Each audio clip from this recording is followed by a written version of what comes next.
Whee! What is up mga kapotpot? Mr. Kalakal here and welcome to the vlog. So we're here at Junction. So nandito si Ka POTPOT Jason natin. Nakakuha ako na extra content. So tapos lang namin itong final inspection episode.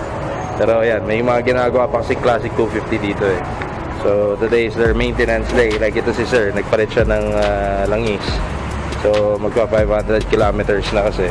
Now ito naman si Ka POTPOT Brian Chang of Chang Bike Works.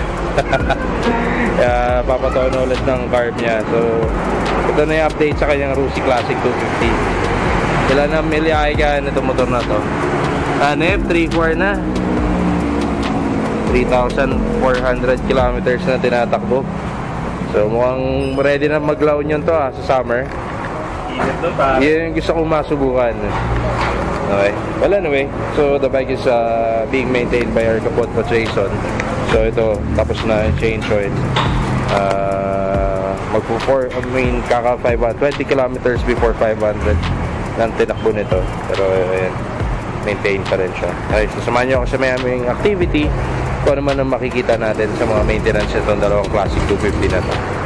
Okay, so here we go in 3, 2, 1. Alright boys, so itong sitwasyon ngayon sa Rusi Junction. Nagkataon na marami rin nagpapa-maintenance ngayong araw na to. Like ito, katatapos lang nito isang project bike natin sa kliyente. Na-inspection ko rin siya. Before I turn it over, I have to make sure that everything is okay and roadworthy yung bike. So just the same, ayan sila, ang dami dito. So may mga underbones din dito na nagpapakumpon eh. Ito naman si Jason, may ginagawang makina dito. Mababa yung pang rouser yata eh. So any bikes pwede nyo dalhin dito kay Jason. Though minsan hindi kayo maka-accommodate kasi priority nila dito is yung mga Rusi bikes. Pero pwede naman yung pakiusapan si Jason pagka medyo alangan nila. Like yan, may rouser na nakababa yung makina. And yun nga, ito yung Project Excel natin. Yan, katatapos lang gawin ni Jason.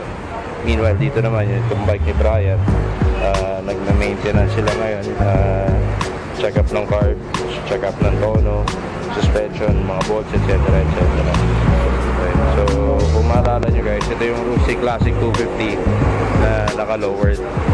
So yung mga nagtatanong pala nun, ano yung procedure ng pag-lowered, may video tayo nun. Pero if you wanna have it done professionally, just bring your bike dito kay Jason sa may Rusi Junction.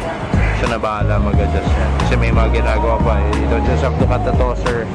May tamang timpla pa. Babaguhin mo yung mga fork oil. Papalitan mo ng ATM. Etc. etc. Pero mamaya pagka na kompleto na di Jason, papakita ko sa inyo. Ito naman supposedly magkakabit ng handlebar. Pero kulang pa yung pyesa niya. So hindi na muna. Change oil na lang muna yung isa.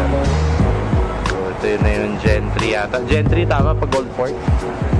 Gen 3. So yan, mga gold part. Meanwhile, sa loob naman guys, papakita ko sa inyo. Let me just give you a walk around of their store. Dito, sabi ko nga doon sa ibang mga vlogs natin, meron mga batak dito, mga unit. So ito, you might want to consider dropping by and checking this out. They have a second-hand bike dito, Classic 250. Ito, mataas pa. Batak to, pero 10,000 pa lang na ibabayad. So, yan, I don't know why lang. And let's see if this will work. Okay. So this one has a 2,000. Wait, pakita ko sa inyo. 2,223 mileage. So siguro baka kukunin nyo to 5,000 na lang down payment nito. Then monthly niya 2,800. Pero if you're gonna buy it in cash, I believe this is 70,000. This one is 60,000. Okay. So ito gold fork na ito, yung black fork pa na brown, matte brown or bronze. This one naman ang mileage niya taas na 20,160. 20 pa lang daw na ihulog nito, so kaya mataas pa presyo.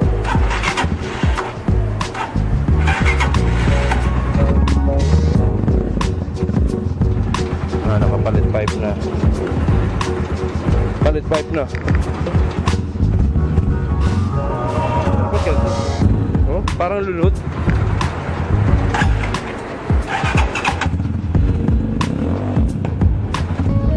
Parang lulot.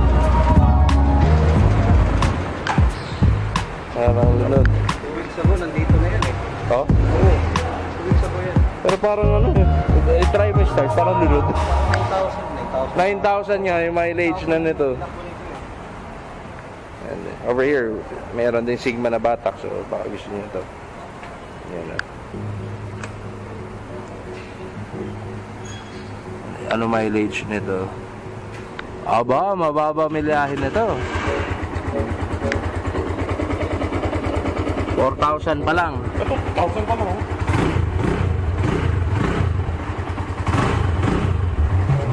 I love sushi. Ayun lang, ang dami niya mga anik-anik. Ew. So, may Sigma din dito na batak. Siguro mura na lang din down payment nito. 5,000 kaya 2,500. Pero ang dami niya sticker. So yan, dress, ayan, dami rin mga batak dito. So, you might wanna consider dropping by and checking their store. Meanwhile, I'm gonna check this unit lang. Tignan lang natin kung okay ito. Ciao. Okay, balik na naman si Jason dito. Ano nangyari sa carb niya?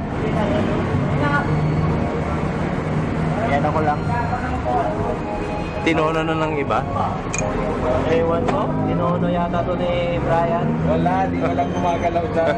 Tinono sa eskolta. May garalgal siya minsan lang. Ah, baba carb na. Patay, welcome to the club of the lumang bike. Nababa na carb eh. Hindi na virgin yan. Yan lang. May siya minsan may garalgal siya minsan. Pero hindi mo madalas. Dahil high octane yung gas mo. Siguro baka dahil doon. High octane kasi yung gas eh. Dapat pa yung low octane. 95 lang. Pula. Nakakarga ko 97 to ni Shell eh. Ayun lang. Makahira na nga si Cap ko. Unleaded lang eh. V-Power. Pag V-Power son, Ano yan? masyado matapang. Tapang. Titingnan ko yung loob nito para itsura yung card mo. Ayan, sige. Tignan natin. Dalawang tangke na 97 octane. Ano ba yung kinakarga natin sa Marikina? 95 lang yung dati.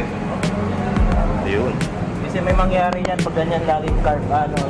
So dapat mas maganda babago ulit. 95 lang. Hanggat maaari. Okay, baklas muna kami card. Ay, si Jason lang pala. Eh kasi ito sa Pinas. Hindi na kinaya sa ano ba?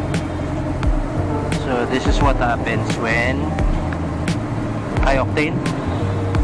High octane. Ano yan? Ano siya? Namamantsa sa gasolina. So, as much as possible, 95 octane lang. Ano lang to? Nainit lang na ano? 91.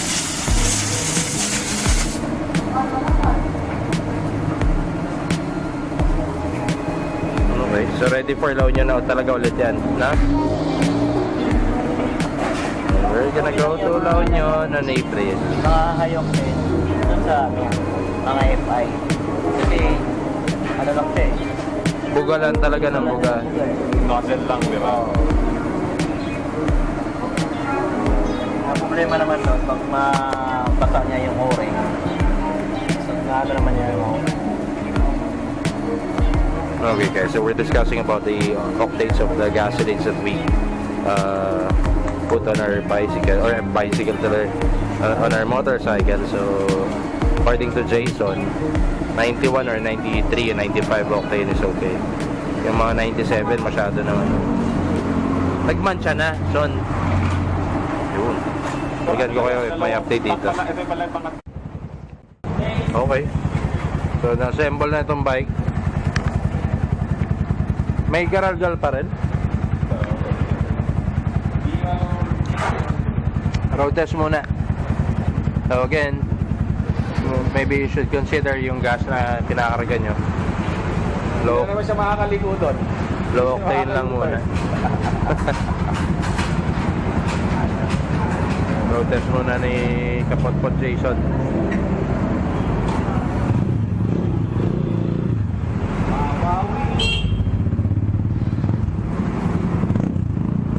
Ayan, ang baba na lang yung harap.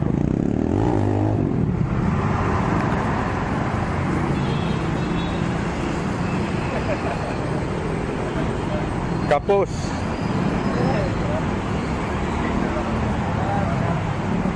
Kapos ang ligo.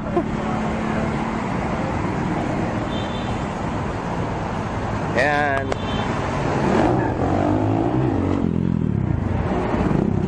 That's all. Brian's turn.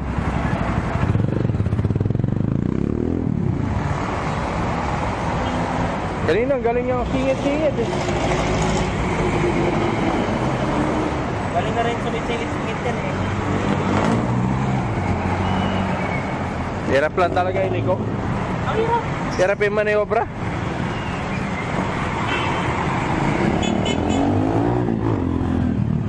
Boom. Okay, so tapos na yung mga bikes. Yung kay Bri okay na. Ito kay Sir Joshua okay na din. And ito, si Excel okay na din. Meanwhile, libot muna kami ni Bri while we're out. Yung may mga kabit kami sa mga customers namin ng mga BR bullet pipe. So, ganyan yung bullet pipe pagka nakakabit sa Rusi Classic 250. And, gano'n naman yung katulad kanina. Pag nakakabit sa Keyway Cafe Racer 152. Yung sa Keyway, ginawa ko, blinackout ko as per client's request. So, naka-black pipe na yun. Well, yung kay Bri, silver pa din. So, this bike, wala siyang silencer. So, kaya gano'n yung tunog niya kanina. Well, ito naman sa Keyway, nilagyan natin ng silencer kasi napakaingay niya sa Keyway. Or, para iwas sitalan din. Ganyan siya sa Keyway. So, sa 250 ang ganda ng tunog, buong buo eh.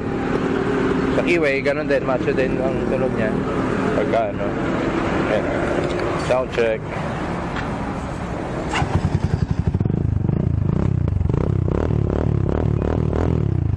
Kala ka na rin.